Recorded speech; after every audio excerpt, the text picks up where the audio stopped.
A new season brought forth by a new year. What new dangers, what new knowledges, what discoveries, and what stories will we uncover? For all of these and more can be found here at the Lair of OmnusI in this, our third season.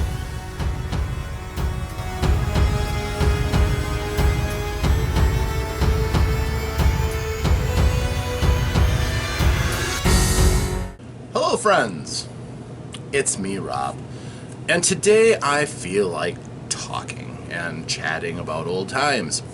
And to do this, because I have a role-playing game channel, I'm going to talk about a game that I played a long time ago in a galaxy far, far away, college. This is where I first played this game, and like a lot of people in college, it was kind of a mad experiment, but it left a lasting impression on me. Just as this game has on a lot of people.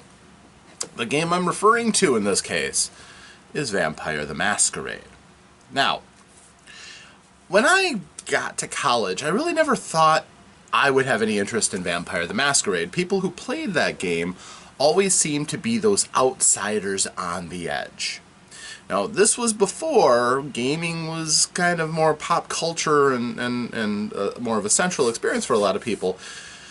So, and of course, Dungeons & Dragons was the king of the hill for that, so most people thought role-playing games, Dungeons & Dragons, which is fantasy, Tolkien-esque stuff. Vampire was completely different. And it's not the first game that was not fantasy, honestly, not even close. I mean, you know, TSR had Boot Hill, which was a western, and Star Frontiers, which was sci-fi, and there was Metamorphosis Alpha, which is gonzo sci-fi-ish. Gamma World, you know, there's all kinds of games that had come out. And there was also things like Gumshoe and Blood Shadows that were more modern and modern horror. So, you know, there's a lot of games that kind of covered modern things and slanted views of modern issues and topics. Vampire completely changed the field as far as I'm concerned, and I think a lot of people too. White Wolf stepped onto the field with, well, may not have been a huge roar at first, but it got some buzz pretty quickly to the point where a lot of people kind of had their preconceived notions about the game as well. Mostly involving social outsiders who would act inappropriately within their game. You know, walking around in their cloaks. Like anybody wears cloaks these days.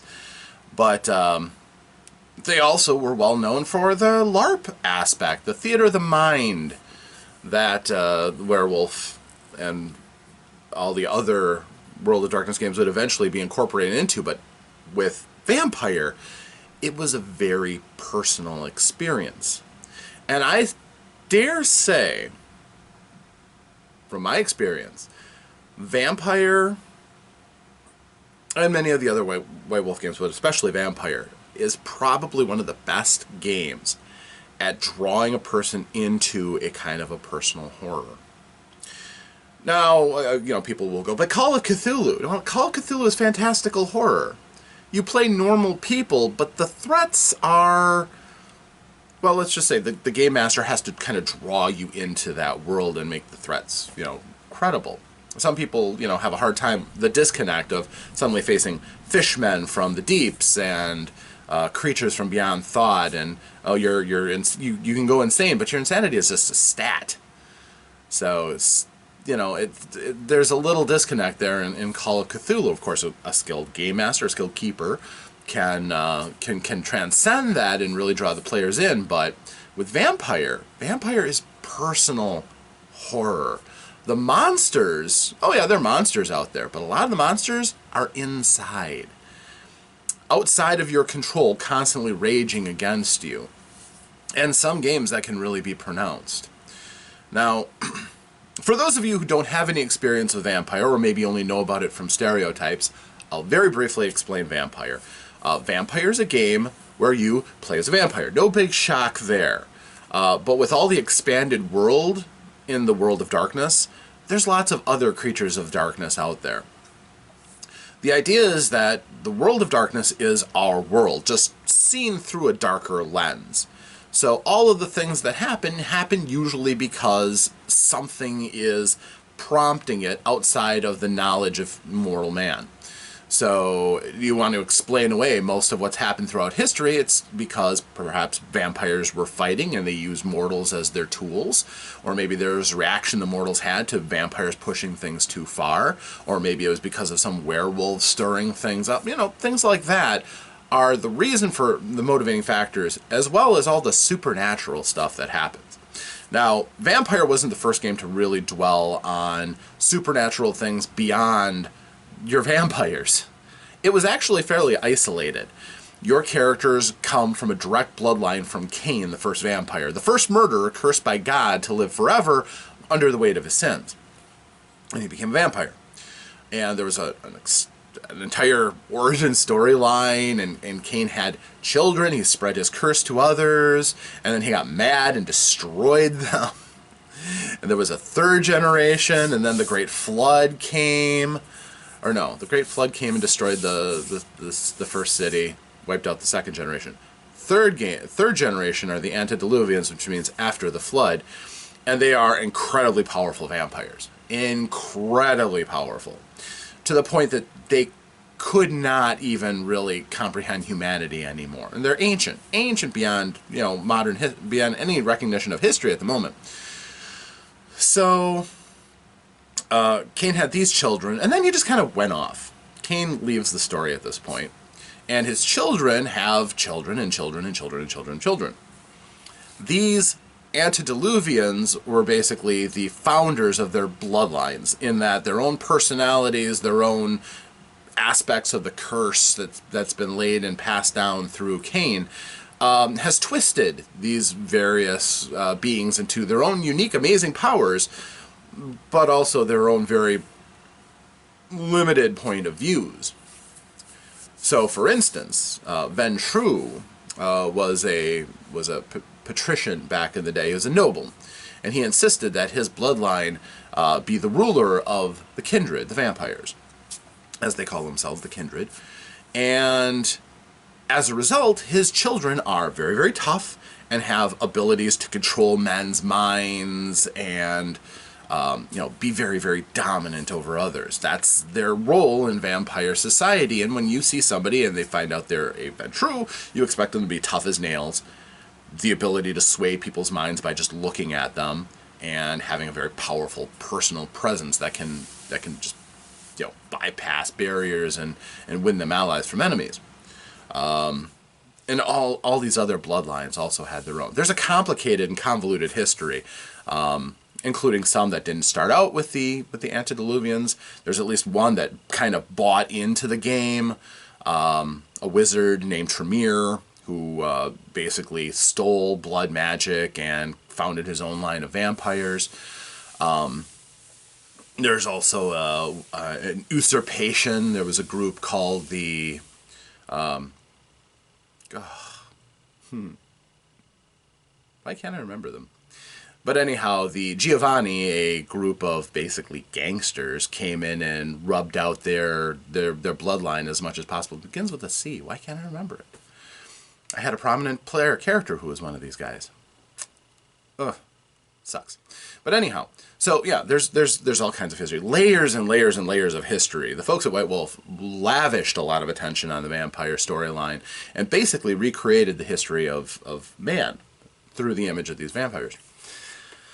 So there's all of these different structures, all these vampires that have spread throughout the world and have their own outlooks on things and how they do things. But essentially what it comes down to when we get to modern day is that there's two major factions of vampires. There's the Camarilla, and then there's the Sabbat. The Camarilla are the good guy vampires. Huge air quotes. There's a lot of not nice people in this group. But they're the ones that say, you know what? To protect us, because at one point vampires were in danger of being eliminated. The Inquisition was a time when people believed in vampires and were ready to root them out under any means necessary, including fire and the stake. And while some of their presumptions about the weaknesses and powers of vampires were very wrong, depending on the vampire, it still meant that vampires were in danger because they were actively being hunted by all the mortals. They don't want that anymore. So the Camarilla is like, we have to keep our presence secret. So as a result, the Masquerade, one of the greatest rules of vampire society, don't reveal that we exist to the mortals. There's a number of other rules too, many of them for protecting vampires from themselves. For example, if you are a vampire, you come onto the scene, and you're looking around and there's all these more powerful vampires than you. You can get more skilled, yes. You can develop your powers, but the ones that are more powerful than you will almost always stay more powerful than you because they have a lower generation. There's fewer steps between their bloodline and the founder, Cain.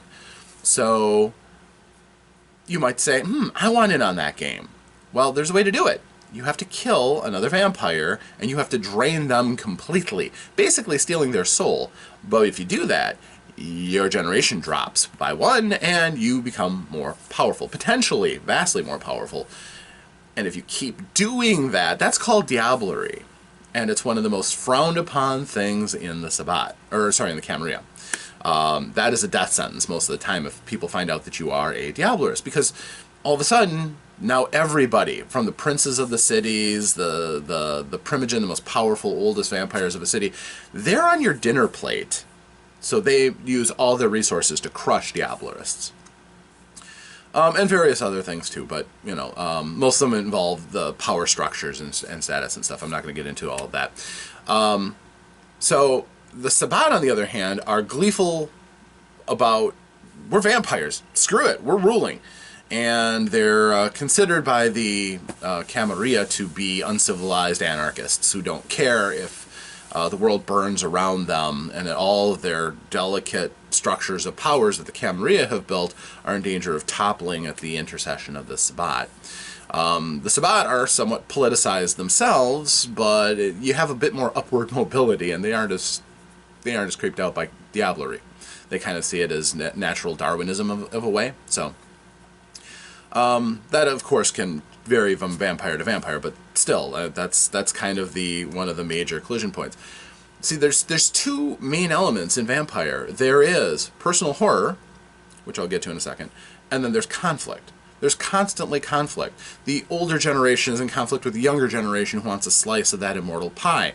You have clans that are at each other's feet, and clans are the descendants of these very, very powerful vampires, each with their own outlook and quirks, some very quirky.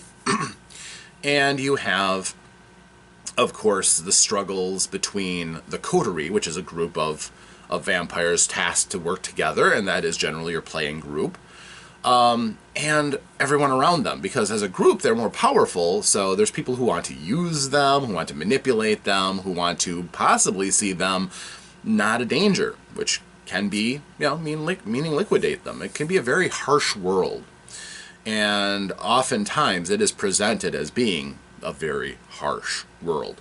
So there's all this conflict.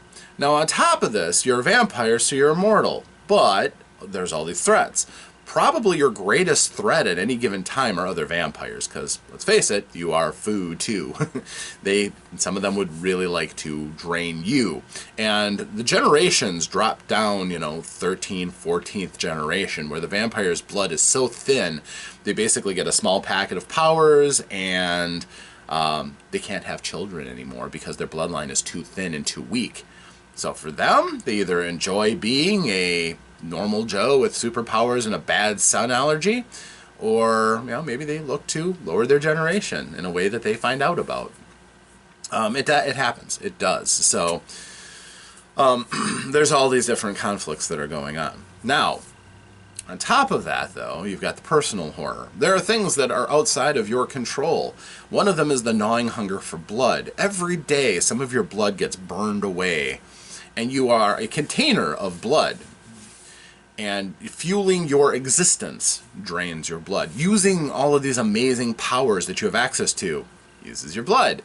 So, how do you get back? Well, you're a vampire. You can figure that out. Feeding on the mortals is how you generally get your power back. Feeding on other supernatural creatures can be a rush, and can certainly be satisfying. There is the danger, of course, that comes with diablerie, but yeah, it becomes an option. But generally, you're going to be feeding on the mortals.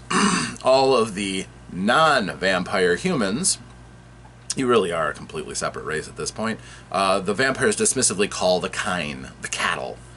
And yeah, you grab somebody and nom them. Now, Vampire is kind of an interesting game because they do give some kindness to your beginning vampires. First of all, you don't have to kill people to drink off of them. Just bite them. Number one, they won't go running away screaming. For many people, the bite, which is called the kiss in the vampire's euphemistic way, is pleasurable. Very, very intensely pleasurable. So it's you know, for some get addicted to it, actually, if they become repeat donors. But a vampire doesn't need to drain a person to death. A couple of points is not going to kill a person, just leave them a little bit weaker. And if you just drain a point off of you're a grazer, you just go from person to person draining a point, they might not even feel it. And certain circumstances really do make that kind of easy for some social vampires, certainly. However, if you drain a person too far, they will die. And some vampires have no problem with killing. It just, you know, then you have to dispose of a body. For some, that's not even very hard. But the Cappadocians, that was that other tribe, that other clan that got wiped out by the Giovanni. But anyhow, doesn't matter. So, at any rate, so the act of feeding is something you have to do. There's no way around it. Now, some have creative ways that kind of prevent you from having to feed on other people. For example, breaking into a blood bank and draining a couple of pints. That covers you. Feeding off of animals, which is easier to do, is not nearly as satisfying as taking blood off of humans, but it can suffice if you get enough of it. For example, a rat, you might have to drain 12 rats to death to get the kind of satisfaction you get from a pint of human blood. But for some, that's how you subsist and survive, so it's an option. No vampire enjoys that over human blood, though. It's like eating unflavored, that foamy popcorn stuff as opposed to like real buttery popcorn. If you like that stuff. I'm not a popcorn fan, but so anyhow. And here's the thing. Your powers are continually draining your blood pool. So blood is a commodity that you need. And at the same time, you are compelled to do this. Not just a matter of survival. You can't just go down to the bare minimum and just kind of try to edge and stay, okay. No. There's something inside of you called the beast. The beast can be your greatest enemy in a game, quite honestly.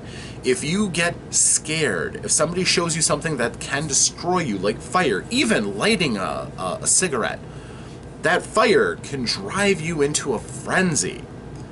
Either a rage in which you lose control of yourself and just start ripping into people around you, or a fox frenzy, you run away. And you have no control. This takes your control away from you, which is one of the scariest things, quite honestly, for a character, is I can't do anything about what I'm about to do. This can lead to some tragic moments where you, for example, if you starve yourself, coming to grips with your nature, and you can't bring yourself to feed, and you're starving, and you say your character meets up with his girlfriend as a new vampire, and he's starving, and he sees her, and she wants to know what's wrong, and she's worried for you because you're really pale and you're having all these issues. At that moment where you're starving and she's there and she's vulnerable, the beast might take over and you might pounce and kill her and not have any control. And when you come out of this, she's a drained corpse in front of you, and there's nothing you can do. It's inside of you always, gnawing at you. Sometimes it can be just being insulted. Feeling misplaced or something can drive this frenzy. Some game masters, some storytellers as they're called in World of Darkness, can be really sadistic with levying the beast at you. I've always been kind of open-ended with it, varying depending on the character, but for the most part, It is something that is always there when you are in danger. It is something that is always there when you are in a bad situation. Now, so you've got that aspect of this uncontrollable killer inside of you, because vampires are killers. That's what their natural mode is. So it's always there to snap, and a poor dice roll can free it no matter how mild-mannered you are. It takes somebody with amazing control to constantly fight that. So you have a rating called humanity. You know, humanity is how far the beast is dragging you down. And people with high humanity have fought successfully against the beast. They've controlled their appetites and their hungers. They generally try to be a good person and to, you know, help other people and not kill wantonly. That's one of the biggest things that can strike against your humanity. And as your humanity drops, you become more and more bestial, less like a human. That does mean that you become jaded to the things that would have bothered you earlier on, but you are getting more and more out of touch with reality, and the beast is ever closer, whispering in your ear. Now, obviously that doesn't work for all vampires, because there's some truly heinous vampires where if they only tracked humanity, they'd be Humanity 1, absolute savage ghouls at this point. So some vampires respond with different philosophies that can give them different outlooks and such. So, for example, the Path of Kings, as I remember right, you need to dominate others around you. And that is how you temper the beast. Instead of, you know, you're tying your identity to your humanity, you're instead tying it to your need to be the natural ruler of those around you. And there's a variety of them. I'm not going to claim to be a vampire scholar or anything, but it's not just humanity for a lot of these other, especially with different clans. Some of the clans really tie themselves to different philosophies than the Path of Humanity. But I've only ever really dealt with humanity, and as far as I'm concerned, if you want the true horror part of it, that's a big part of it. It was basically a reaction to White Wolf having player feedback saying, we just want to be jerks. We want to be horrible people, but, you know, humanity is just going to drag us down. So, they came up with these alternate philosophies, which is interesting. But your clan is going to constantly have reflections on how you're perceived, and also, oftentimes, how your outlook goes. And there's a variety of them. You can be a Ventrue who wants to be noble, or you can be a ruthless power manipulator. There are some rather notorious clans. I'm looking at you, Malkavians. The Malkavians, also called the Kooks, are all insane. Every single one of them has some sort of insanity that can pop up, ranging from mild, you know, just some delusions perhaps, or maybe a personality that's in place over their own, or something like that, to broken. Terribly, tragically broken to the point where they're almost non-functional. Some people really embrace that for making some of the most annoying characters under the sun, and Malkavians, as a result of this tendency, generally have a fairly bad reputation, I'm afraid. If somebody comes up to you and says, well, I'm playing a Malkavian, a lot of people are like, okay, go away. I don't want to deal with you. I don't want to deal with you and your issue that you think is so cool to roleplay, but it's really annoying. This is unfortunate, because actually the Malkavians are an interesting clan that don't have to be like that, but that's just the stereotyping that a few bad actors have inflicted on that clan. And there's a variety. Again, I'm not going to go into this. If you're interested in the game, I highly recommend searching it out. There's some really fascinating clans and the way that people choose to roleplay within that clan. For example, if you're a Nosferatu, which means you look hideous, that's the curse on them. They're often decent people, but it robs them of any look of humanity. They look monstrous. And often smell terrible. They're the sewer rats because they can't blend in society. Even if they can cover that up for an amount, it's draining, and often things will poke through. So generally they prefer to be unobserved, invisible, and living out on the margins, where they collect secrets and keep track of what's going on, which can be very valuable itself. But if you want to play somebody who's fighting against that, it could be a very interesting role-playing experience. I haven't seen anybody try to play Nosferatu that way, but I'm sure it could. I think that would be my next character if I ever got to play a vampire again. So, that's kind of the stage for vampire. As a vampire, you have access to amazing supernatural powers, from the ability to make yourself incredibly tough where bullets bounce off of you, the ability to get incredibly strong, to move incredibly fast, to sense things beyond the normal human limits. There's a vast range of abilities. Many of them, your traditional vampire powers, the ability to mesmerize with a glance or to extend your personal aura to the point where people are just drawn to you. There's a lot of appeal in playing this powerful immortal, and you can develop those powers through gameplay and experience.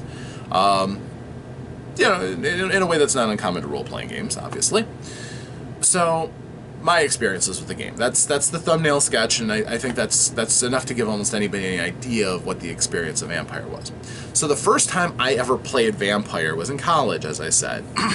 And I had been, I'd played several games before, but I'd never played Vampire. And I had an offer to play. The interesting thing was the storyteller was a guy that I'd only ever roleplayed with him as a player. And the guy, I kind of held him in awe a little bit. Not because he was this great guy or anything, but he was just kind of one of those spooky kind of guys that I knew he was in my social circle on the periphery, but I just couldn't place him. He was tall, lanky, long, coarse hair, dressed in a trench coat all the time. His brother was one of our main game masters. But this guy, I don't think if I name him, it's going to be, his name's Dan. He was really hard to read. He was blisteringly smart. And he had a kind of a wry, sarcastic wit to him. He could eviscerate you with just a word and a smirk. And he had always kind of gave the impression that he was very physically capable. And now he's an Aikido master, so don't mess with him. But he's a really genuinely nice guy. And I'm glad good things have come his way.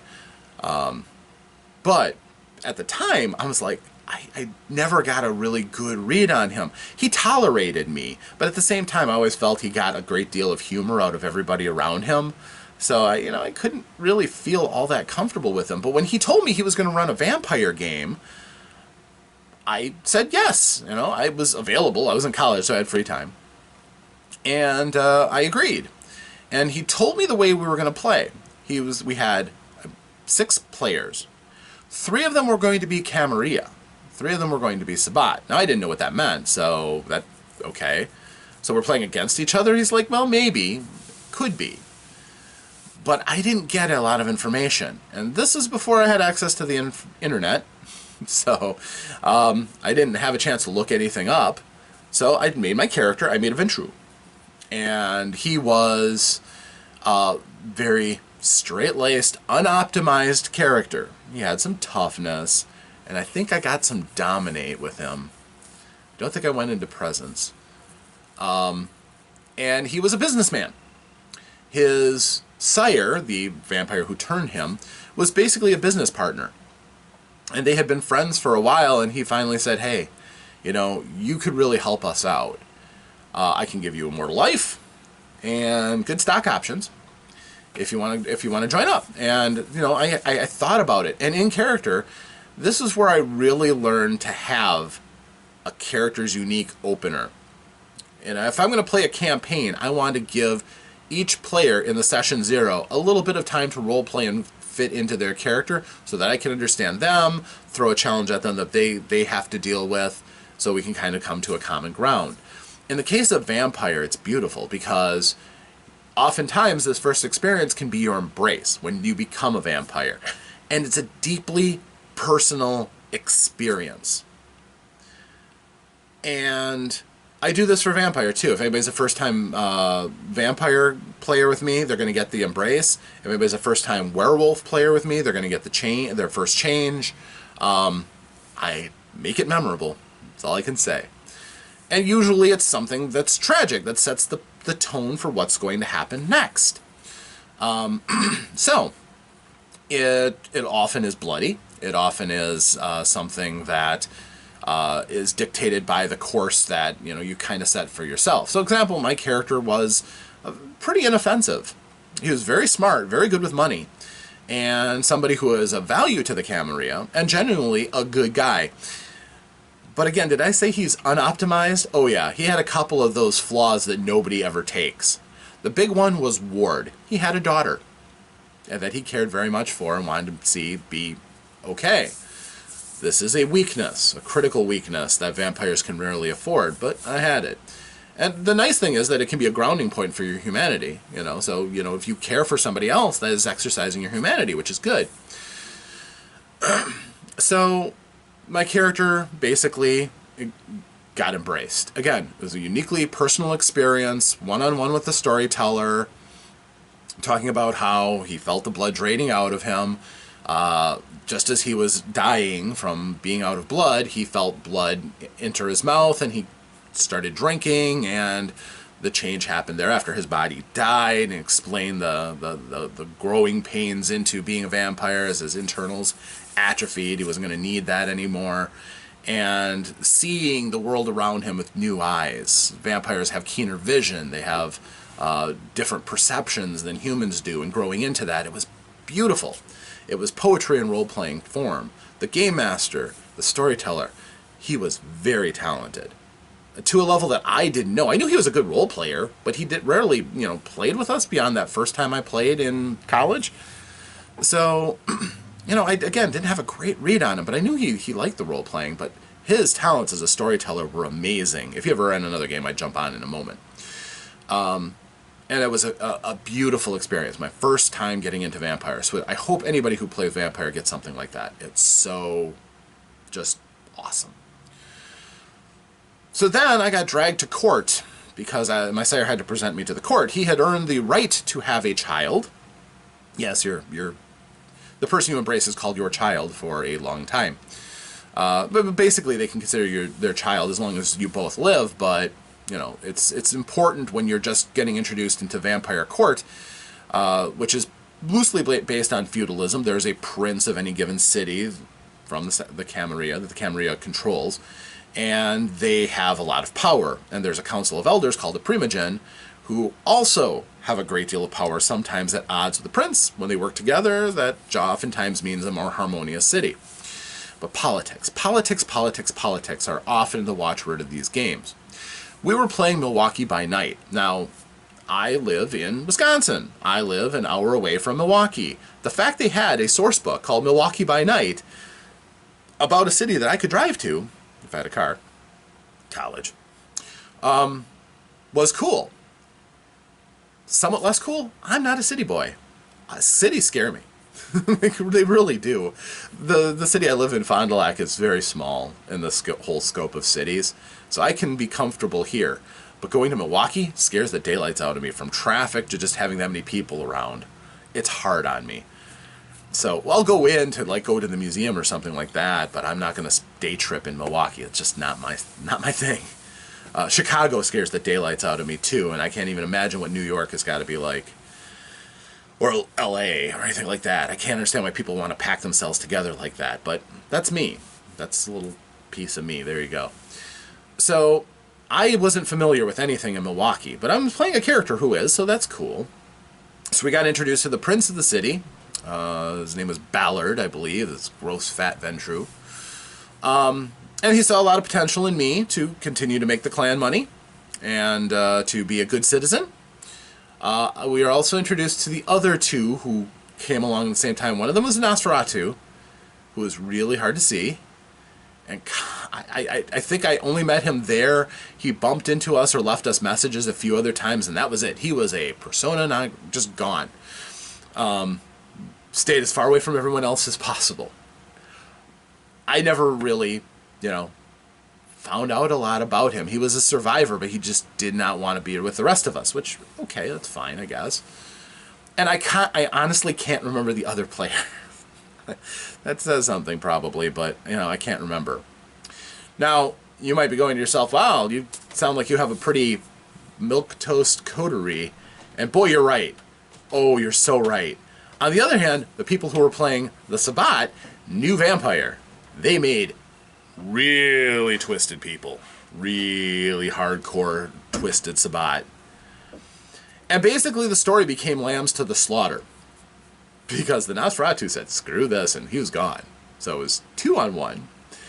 My character had a bit of toughness, but that was it. No real fighting ability.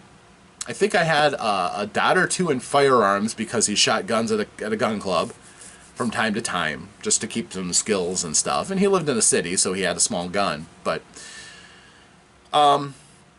yeah. What did the Sabbat do? They were trying to get into the city, and they were trying to get into the heads of some of the younger vampires, so they kidnapped my character's daughter. Yeah,